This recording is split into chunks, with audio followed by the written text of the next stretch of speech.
ਨਜ਼ਰੋਂ ਨਿਆਜ਼ ਕਰਨੀ ਚਾਹੀਦੀ ਹੈ ਬਿਲਕੁਲ। ਔਰ ਉਹਨਾਂ ਨੂੰ ਪੜ੍ਹ ਕੇ ਇਸਾਲੇ ਸਵਾਬ ਕਰਨਾ ਚਾਹੀਦਾ, ਕਿਉਂਕਿ ਅੱਲਾਹ ਤਾਲਾ ਨੇ ਉਹਨਾਂ ਨੂੰ ਬੜੇ ਮਕਾਮ ਦਿੱਤੇ ਨੇ।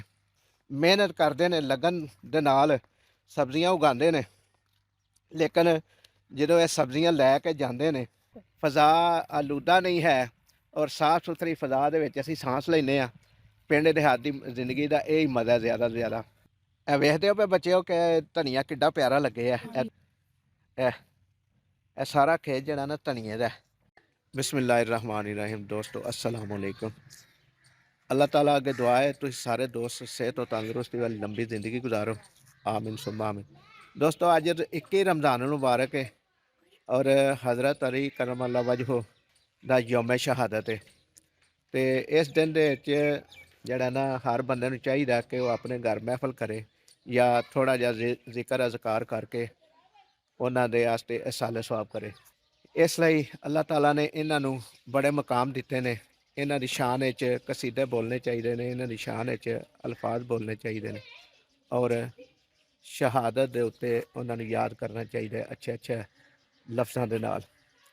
ਜਿੰਨੇ ਵੀ ਨਵੇਂ ਦੋਸਤ ਨੇ ਉਹਨਾਂ ਅੱਗੇ ਗੁਜ਼ਾਰਿਸ਼ ਹੈ ਕਿ ਸਾਡੇ ਚੈਨਲ ਨੂੰ ਸਬਸਕ੍ਰਾਈਬ ਕਰ ਲਵੋ ਔਰ ਘੰਟੀ ਦੇ ਬਟਨ ਨੂੰ ਵੀ ਦਬਾ ਦਿਓ, ਸਾਡੀ ਹਰ ਨਵੀਂ ਆਉਣ ਵਾਲੀ ਵੀਡੀਓ ਦਾ ਨੋਟੀਫਿਕੇਸ਼ਨ ਤੁਹਾਡੇ ਤੱਕ ਪਹੁੰਚ ਸਕੇ। ਦੋਸਤੋ ਇਹ ਸਾਡੇ ਬੱਚੇ ਨੇ, ਇਹ ਅੱਜ ਚਾਹ ਰਹੇ ਨੇ ਕਿ ਮੇਰੇ ਨਾਲ ਥੋੜੀ ਜਿਹੀ ਗੁਫ਼ਤਗੂ ਕਰਨੀ ਚਾਹ ਰਹੇ ਨੇ। ਔਰ ਜਿਹੜਾ ਮੈਂ ਸਟਾਰਟ ਵਿੱਚ ਕਿਹਾ ਕਿ ਹਜ਼ਰਤ ਅਲੀ ਕਰਮ ਅੱਲਾ ਵਜਹੁਲ ਕਰੀਮ ਦਾ ਅੱਜ ਯੌਮ ਸ਼ਹਾਦਤ ਹੈ, ਤੇ ਇਹਨਾਂ ਨੂੰ ਦੱਸਣਾ ਮਕਸੂਦ ਸੀ ਕਿਉਂਕਿ ਅਗਰ ਇਹਨਾਂ ਨੂੰ ਇਲਮ ਨਹੀਂ ਹੈ ਤੇ ਇਹਨਾਂ ਨੂੰ ਵੀ ਇਲਮ ਹੋ ਜਾਏ। ਤੇ ਸਾਡੇ ਕੋਲ ਕੋਈ ਗੱਲ ਗਲਤ ਹੋ ਗਈ ਹੋਵੇ ਤੇ ਉਹਦੀ ਅਸੀਂ ਮਾਜ਼ਰਤ ਚਾਹੁੰਦੇ ਹਾਂ ਤੁਹਾਡੇ ਕੋਲੋਂ ਐਡਵਾਂਸ। ਤੇ ਕਮੈਂਟ ਵਿੱਚ ਲਾਜ਼ਮੀ ਦੱਸਿਆ ਜੇ ਜਿਹੜੀ ਵੀ ਗੱਲ ਗਲਤ ਹੋਈ ਹੋਵੇ, ਤਾਂ ਕਿ ਅਸੀਂ ਉਸ ਗੱਲ ਦੇ ਉੱਤੇ ਕਾਰਬੰਦ ਹੋ ਜਾਈਏ, ਸਾਨੂੰ ਵੀ ਸਮਝ ਲੱਗ ਜਾਏ ਕਿ ਇਹ ਸਾਡੇ ਕੋਲ ਗੱਲ ਗਲਤ ਹੋਈ ਹੈ ਔਰ ਆਇੰਦਾ ਵਾਸਤੇ ਇਹ ਤੋਂ ਪਰਹੇਜ਼ ਕਰਨੀ ਹੈ। ਤੇ ਦੋਸਤੋ ਅਸੀਂ ਹੁਣ ਚੱਲਦੇ ਜਾ ਰਹੇ ਹਾਂ ਅੱਗੇ ਖੇਤਾਂ ਦੀ ਤਰਫ, ਕਿਉਂਕਿ ਪਰਸੋਂ ਰਾਤ ਨੂੰ ਜਿਹੜੀ ਬਾਰਿਸ਼ ਹੋਈ ਹੈ ਉਹਦੇ ਬਾਰੇ 'ਚ ਪਤਾ ਚੱਲਿਆ ਸੀ ਕਿ ਬੜੀ ਤੂਫਾਨੀ ਬਾਰਿਸ਼ ਸੀ। ਤੇ ਦੇਖਦੇ ਹਾਂ ਖੇਤਾਂ ਦੀ ਸੂਰਤ ਹਾਲ ਜਾ ਕੇ। ਤੇ ਦੋਸਤੋ ਇਹ ਦੇਖੋ ਕਣਕ ਗੰਦਮ ਦੀ ਫਸਲ ਹੈ ਜਿਹੜੀ उस तूफानी बारिश की वजह तो ना लेट गई है और ये लेटन के नाल ਇਹਦਾ ਜਿਹੜਾ ਨਾ ਕਾਸ਼ਤਕਾਰਾਂ ਨੂੰ ਬੜਾ ਨੁਕਸਾਨ ਹੋਏਗਾ। ਅਸੀਂ ਖੇਤਾਂ ਦੇ ਵਿੱਚ ਆ ਗਏ ਆ ਤੇ ਦੇਖਣਾ ਇਹ ਸੀ ਕਿ ਕੋਈ ਨੁਕਸਾਨ ਹੋਇਆ ਕਿ ਨਹੀਂ। ਅੱਲਾਹ ਤਾਲਾ ਸਾਡੇ ਤੇ ਰਹਿਮ ਕਰੇ, ਫਜ਼ਲ ਕਰੇ ਆਪਣਾ, ਔਰ ਸਾਡੇ ਜਿਹੜੇ ਅਮਾਲ ਨੇ ਉਹ ਵੀ ਅੱਲਾਹ ਤਾਲਾ ਬਿਹਤਰ ਕਰਦੇ। ਰਮਜ਼ਾनुल मुबारक ਦੇ ਵਿੱਚ ਹਰ ਬੰਦੇ ਨੂੰ ਕੋਸ਼ਿਸ਼ ਕਰਨੀ ਚਾਹੀਦੀ ਹੈ कि ज़्यादा तो ज़्यादा नेकियां कमाए, ताकि 11 महीने जड़े असी कारोबार करने या फिरते टुरने या इस तरह ही गुजार देने अल्लाह की इबादत अल घट ध्यान देने वो 11 महीने दियां जड़ियां कमियां कुताइयां ने उन्हां तो सानू ज़्यादा नेकियां इस महीने मिल जान, क्योंकि इस महीने अल्लाह ताला दसदा है कि एक दे बदले मैं 70 देना वा, 70 गुणा नेकियां ज़्यादा देना वा। तो इस लिए कोशिश करनी चाहिए है कि इस महीने ज़्यादा तो ज़्यादा नेकियां कमाइए। और यह देखो यह भी फसल जी ने डिग्गी पई है। तो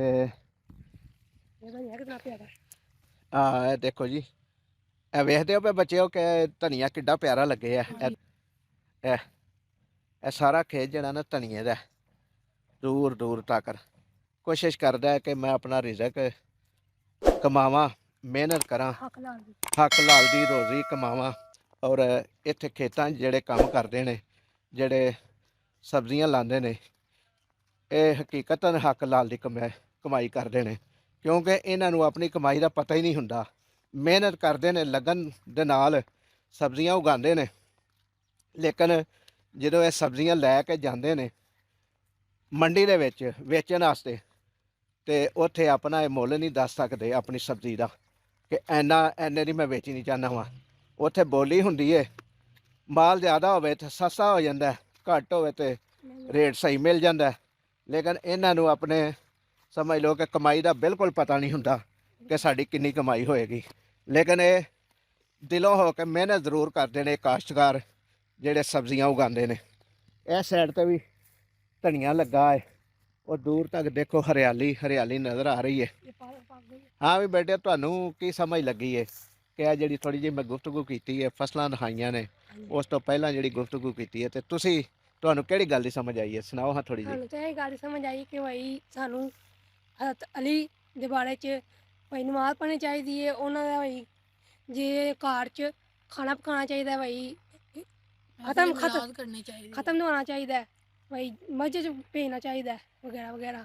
ਨਜ਼ਰੋਂ ਨਿਆਜ਼ ਕਰਨੀ ਚਾਹੀਦੀ ਹੈ ਬਿਲਕੁਲ ਔਰ ਉਹਨਾਂ ਨੂੰ ਪੜ੍ਹ ਕੇ ਇਸਾਲੇ ਸਵਾਬ ਕਰਨਾ ਚਾਹੀਦਾ ਕਿਉਂਕਿ ਅੱਲਾਹ ਤਾਲਾ ਨੇ ਉਹਨਾਂ ਨੂੰ ਬੜੇ ਮਕਾਮ ਦਿੱਤੇ ਨੇ ਜਿਹੜੇ ਅੱਲਾਹ ਤਾਲਾ ਨੇ ਪਾਕਾਂ ਨੂੰ ਇਨਾਮ ਦੇ ਦਿੱਤੇ ਨੇ ਜਿਹੜੇ ਮਕਾਮ ਦੇ ਦਿੱਤੇ ਨੇ ਉਹ ਹਮੇਸ਼ਾ ਕਾਇਮ ਔਰ ਦਾਇਮ ਰਹਿਣੇ ਨੇ ਔਰ ਅੱਲਾਹ ਤਾਲਾ ਨੇ ਉਹਨਾਂ ਨੂੰ ਉਹ ਮਕਾਮ ਦਿੱਤੇ ਰੱਖਣੇ ਨੇ।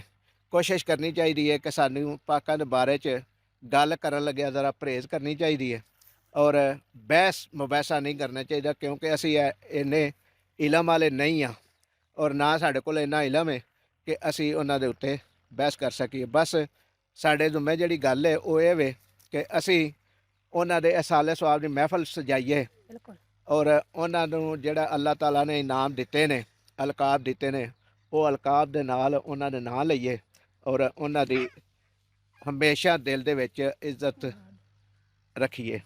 ਖੇਤਾਂ ਦੀ ਸੈਰ ਕਰਕੇ ਦੋਸਤ ਤੁਹਾਨੂੰ ਬਹੁਤ ਅੱਛਾ ਲੱਗਾ ਬਹੁਤ ਅੱਛਾ ਲੱਗਾ ਖੇਤ ਤੁਹਾਨੂੰ ਬਹੁਤ ਪਿਆਰੇ ਲੱਗਦੇ ਨੇ। ਹਾਂਜੀ।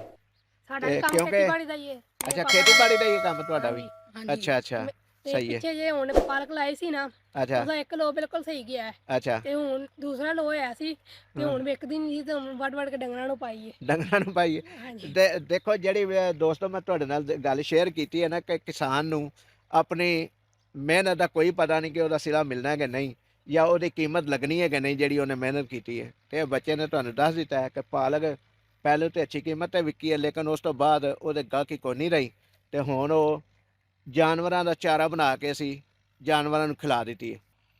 ਇਹ ਵੇਖੋ ਜੀ ਮੱਝਾਂ ਚਰਾ ਰਹੇ ਨੇ ਇਹ ਵੀ ਬੱਚਾ ਮਿਹਨਤ ਕਰ ਰਿਹਾ ਬਿਲਕੁਲ ਜੀ ਤੇ ਪਿੰਡ ਦਿਹਾੜ ਜਿਹੜੀ ਹੈ ਨਾ ਬਹੁਤ ਮਜ਼ੇਦਾਰ ਬੜੀ ਮਜ਼ੇਦਾਰ ਹੈ ਕਿਉਂਕਿ ਇੱਥੇ ਪੋਲੂਸ਼ਨ ਕੋਈ ਨਹੀਂ ਹੈ ਬਿਲਕੁਲ ਫਜ਼ਾ ਆਲੂਦਾ ਨਹੀਂ ਹੈ ਔਰ ਸਾਫ਼ ਸੁਥਰੀ ਫਜ਼ਾ ਦੇ ਵਿੱਚ ਅਸੀਂ ਸਾਂਸ ਲੈਂਦੇ ਹਾਂ। ਪਿੰਡ ਦਿਹਾੜ ਦੀ ਜ਼ਿੰਦਗੀ ਦਾ ਇਹ ਹੀ ਮਜ਼ਾ ਜ਼ਿਆਦਾ ਤੋਂ ਜ਼ਿਆਦਾ ਕਿਉਂਕਿ ਇੱਥੇ ਸਬਜ਼ੀਆਂ ਵੀ ਤਾਜ਼ੀਆਂ ਮਿਲ ਜਾਂਦੀਆਂ ਨੇ ਖਾਣ ਪਕਾਉਣ ਵਾਸਤੇ ਔਰ ਫਜ਼ਾ ਜਿਹੜੀ ਹੈ ਨਾ ਉਹ ਤੇ ਬਿਲਕੁਲ ਆਲੂਦਗੀ ਤੋਂ ਪਾਕ ਮਿਲਦੀ ਹੈ। ਦੀਆਂ ਅੱਖਾਂ ਇਹ ਕਿੰਨੀਆਂ ਵੇਖੋ ਜੀ ਪਿਆਰੀਆਂ ਲਾਲੀ ਬੈਠੀ ਹੈ ਮੱਝਾਂ ਦੇ ਉੱਤੇ ਤੇ ਉਹ ਅੱਗੇ ਚਲੀ ਗਈ ਹੈ ਉਹ ਉੱਡਦੀ ਜਾ ਰਹੀ ਹੈ। ਮੱਝ ਵੀ ਚਲੀ ਜਾ ਰਹੀ ਹੈ ਦੂਜੀ ਜਗ੍ਹਾ ਤੇ ਚਲੀ ਜਾ ਰਹੀ ਹੈ। ਫੜ ਲੈ ਭਾਈ ਮੱਝ ਆਪਣੀ ਜਲਦੀ ਜਲਦੀ।